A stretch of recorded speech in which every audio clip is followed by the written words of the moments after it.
Voltamos com a Roda Viva Pernambuco, pela TV Nova Nordeste, TV Cultura. Próximo dia 4 de setembro, na próxima terça-feira, aqui no centro do Roda Viva, o candidato Júlio Lócio. No próximo dia 11 de setembro, o candidato Paulo Câmara. 18 de setembro será a vez de Maurício Rantes e finalizando esta sequência, essa série de entrevistas com os candidatos ao governo do estado de Pernambuco, no dia 25 de setembro, o candidato Armando Monteiro Neto. Hoje, a candidata Simone Fontana, do PSTU, vamos iniciar o terceiro bloco e o Pedro começa perguntando. Pedro. Candidata, no bloco passado a gente estava falando de liberalização, de drogas e tal, então me veio à cabeça qual a proposta da senhora para a educação. É trabalhar no sentido de consciência dessa população, de massas, para que ela esteja preparada para essa liberalização, uma vez da forma que a gente entendeu aqui, é que a liberalização ela pode ser extremamente nociva, no sentido de que a população não está preparada para poder receber isso. A gente precisa dar uma outra educação para o jovem, né? A gente vê as escolas, elas seguem um padrão do século passado, praticamente, né? Com a diferença que hoje a gente vê, assim, alguns avanços que aconteceram, mas, assim, existem também retrocessos. A gente precisa, um dos retrocessos, por exemplo, é a BNCC, que ela restringe o acesso do aluno ao conhecimento com o enxugamento do currículo e fala que o aluno vai escolher a disciplina com o fechamento de algumas disciplinas. A escola sem partido é outro retrocesso, né, de não deixar que a escola possa fazer esse debate na sala de aula, que o professor possa fazer o debate político na sala de aula. A questão da própria discussão de gênero, discussão de sexualidade. Então é necessário também que a escola seja um local onde o jovem, a criança vai ter acesso a esse tipo de informação da melhor forma possível, porque senão ele vai buscar essas informações de outra forma. E a escola tem que ser um local também das pessoas desenvolverem seus talentos. Hoje em dia a gente não tem você vê às vezes alunos brilhantes e que ficam sufocados, porque a escola não tem espaço de que você possa fazer um teatro, que você possa, uma quadra decente. Então, enquanto a gente tiver essa escola, esse modelo de escola vai ser muito complicado. Então, a proposta de modificação... Modificação, a gente incrementar o currículo, né, com aulas de arte, de oficina, laboratórios, né, laboratórios de química, laboratórios de física, né, com bibliotecas amplas, com laboratório de matemática, né, com audiovisual. A gente vê o sucateamento, na verdade, da escola. Então, se a gente tiver uma escola desse tipo, o aluno vai gostar de ir para a escola. Quando ele for lá, ele vai poder... Atrativo, né? Ele vai poder desenvolver seu potencial, que tem muito jovem mesmo. A gente vê, às vezes, com um pouquinho, eles fazem uma música, né? Com um pouquinho o aluno desenha, né? Às vezes com esforço próprio, esforço da mãe e tal. Se a escola puder, tiver condições de incentivar isso... mais estrutura, né? Exatamente. Aí ele não vai querer... E também, assim, a consciência, né? A gente, do mesmo jeito, a gente tem cigarro, né? Quem quiser comprar cigarro, vai lá, compra e fuma. Mas tem lá na cartelinha dizendo os males que fazem e tudo mais. Então, ainda dá... Né? Exatamente. O governador Paulo Câmara, candidata, tem se queixado muito ultimamente, né, de que o governo federal não tem mandado verba para tocar obras importantes aqui no estado. Mas o fato é que o governo Temer tem 2 anos. O governo Paulo Câmara tem muito mais tempo do que a gestão de Temer e as obras importantes do estado não estão sendo tocadas, né? O que o PSTU faria estando, né, a gestão? Né? O que pode ser feito com acessibilidade e que o governo toque aí obras importantes que ele tem que concluir as obras que ficaram paralisadas, hospitais que ficaram, agora mesmo está na terra, lá no interior, a própria refinaria Abreu e Lima, né, que está também querendo, houve investimento público e hoje querem privatizar essa refinaria, onde poderia gerar 30% dos barris de óleos podem ser refinados ali. Também, para ter dinheiro mesmo para socorrer, para atender as necessidades de todos os estados, é necessário também a suspensão da dívida pública, do pagamento da dívida pública, que consome 40% do orçamento da União. Então, a gente defende a suspensão da dívida pública, do pagamento da dívida pública e depois uma auditoria. E aqui o Pernambuco também tem dívida pública, né? Tá pagando essa dívida que não fomos nós que fizemos e que acaba privilegiando os banqueiros e deixando a população à mercê. A gente vê também a construção da Arena Pernambuco, né? Que endividou o Estado, ele vai pagar 200 milhões em 15 anos. Então, isso é um absurdo que está acontecendo. Então, é necessário também essa política para que a gente possa garantir todas as obras que foram começadas, elas possam ser concluídas e não ficar pela metade, né? Mas é necessário também essa política em âmbito nacional, dessa suspensão do pagamento da dívida pública. Sabe? Candidata, quando a senhora fala justamente nessa suspensão do pagamento da dívida pública, como é que isso funcionaria na prática? O Estado daria um calote nos bancos? Na verdade, essa dívida foi paga já, já tem muitos estudos, essa dívida já foi paga várias vezes. Ela enche o bolso dos banqueiros, certo? Dos grandes bancos, dos grandes agiotas, isso na verdade é uma agiotagem. E a gente vê, se você vê aquele gráfico que é colocado, o que vai para a saúde, o que vai para a educação, é muito pouco em relação ao que vai para o pagamento dessa dívida. Então, é uma dívida, o governo tem uma dívida com o povo, né, em sanar os problemas de educação que vive o povo brasileiro, os problemas de desemprego, os problemas de saúde, os problemas de segurança. E, para isso, tem que deixar de privilegiar esse pagamento. Então, é a suspensão imediata desse pagamento para poder garantir saúde e educação para toda a população. E como é que ficariam as consequências legais para o Estado a partir do momento que se suspende o pagamento aí de uma dívida que já foi paga? Eu acho que por isso que a gente defende também uma auditoria depois. Então, o PSTU defende calote geral e total. Calote geral. Quem está sendo caloteado é a população, né? Quem tá sem casa para morar, né? Se você não garante ao povo que vive, é um absurdo, né?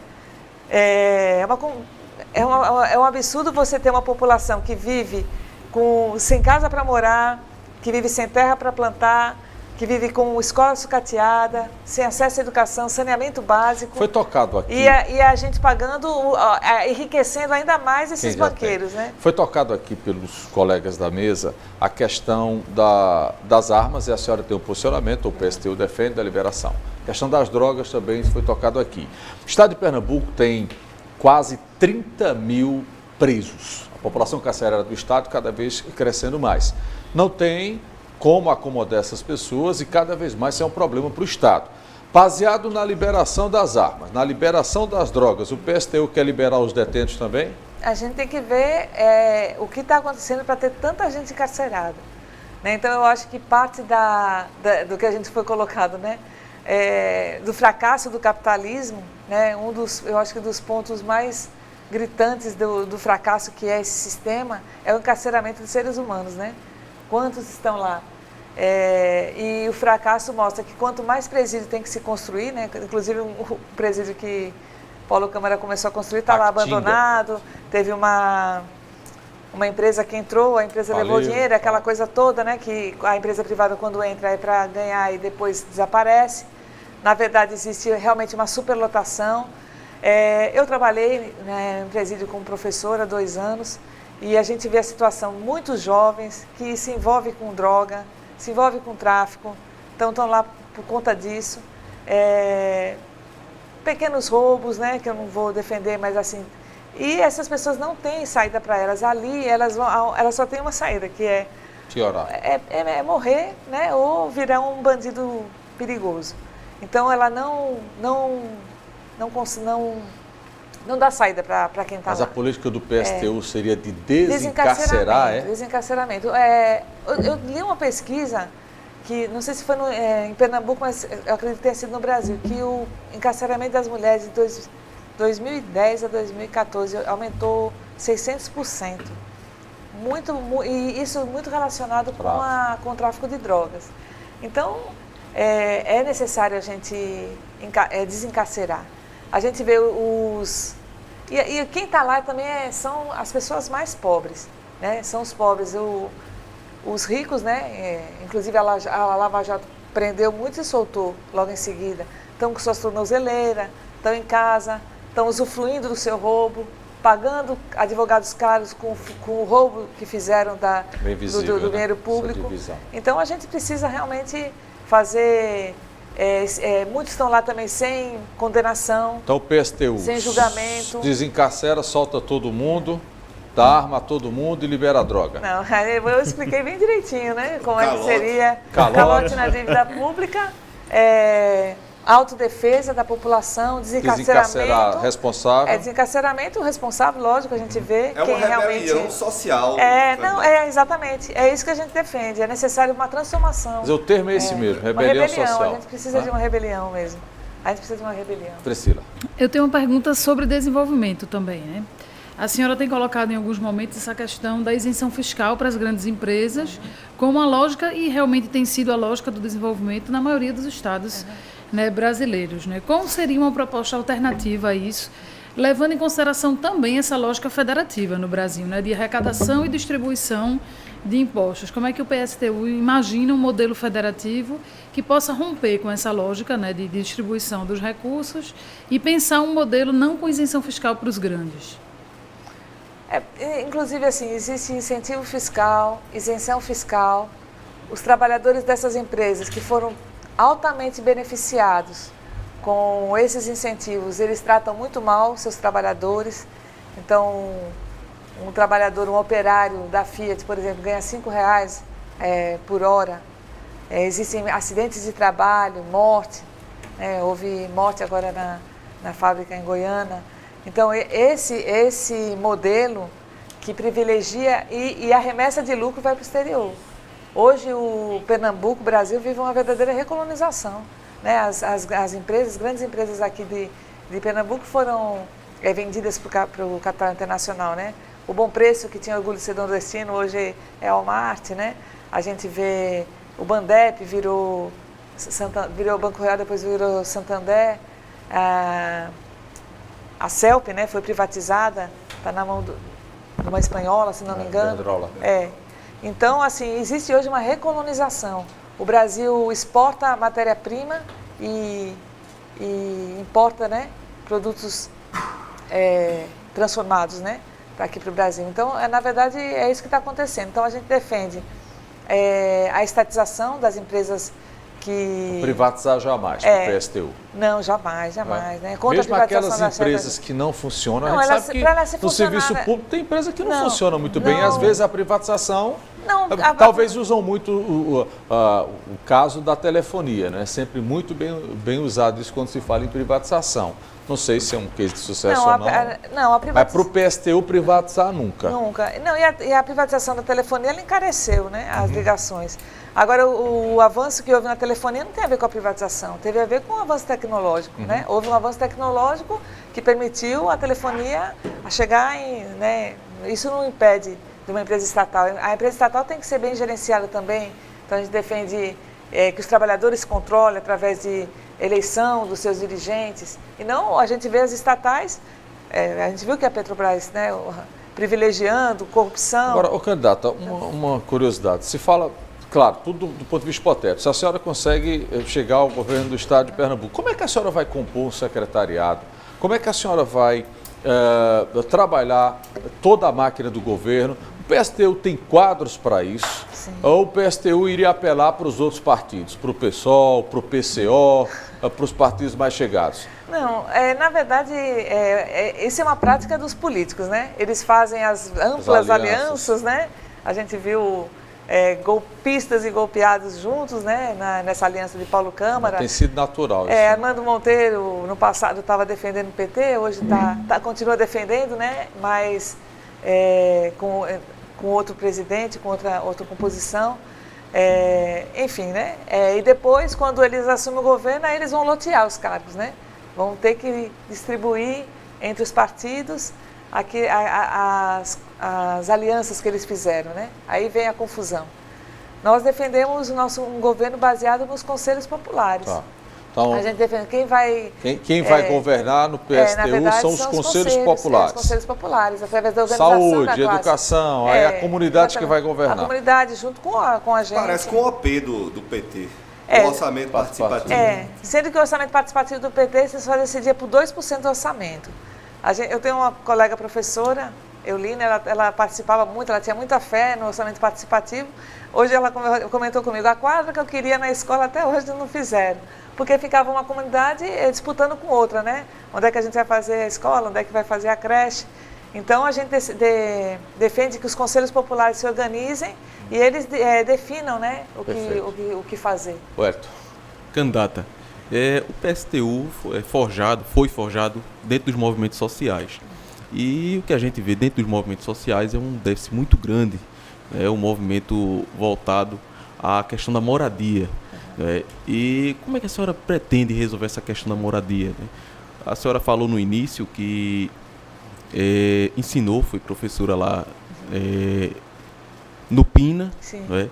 E a gente vê ali, tem um grande problema que também se vê, conversando com assistentes sociais eles já me relataram isso, é que você acaba tirando a pessoa lá daquelas palafitas, mas o Recife, por exemplo, ele tem um grande problema relacionado à área para construção de habitações, né? E você tira lá da palafita lá do Pina e acaba colocando em um outro bairro. Então acaba desmanchando toda aquela dinâmica daquele trabalhador ali que pescava. Então, como é que a senhora pretende resolver essas questões, principalmente voltadas à habitação, ao déficit habitacional? É um problema que não é difícil resolver, né? A dificuldade está nos governos que estão aí. Então, hoje existem muitos imóveis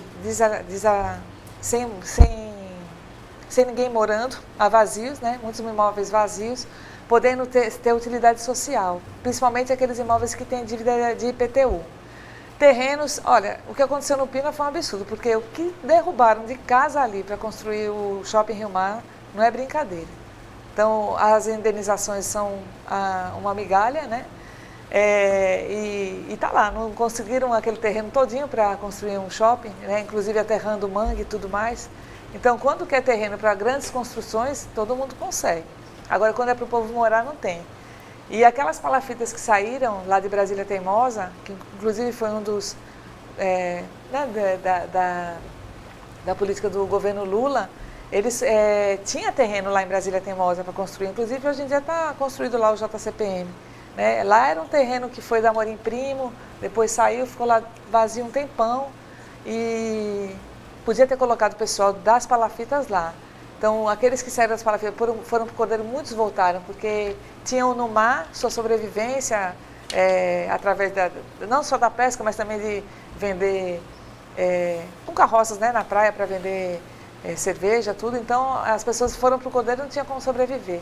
Então, você tem que garantir moradia também para as pessoas ter saneamento, ter acesso a mercado, acesso a escolas, acesso a creche, acesso ao local de trabalho.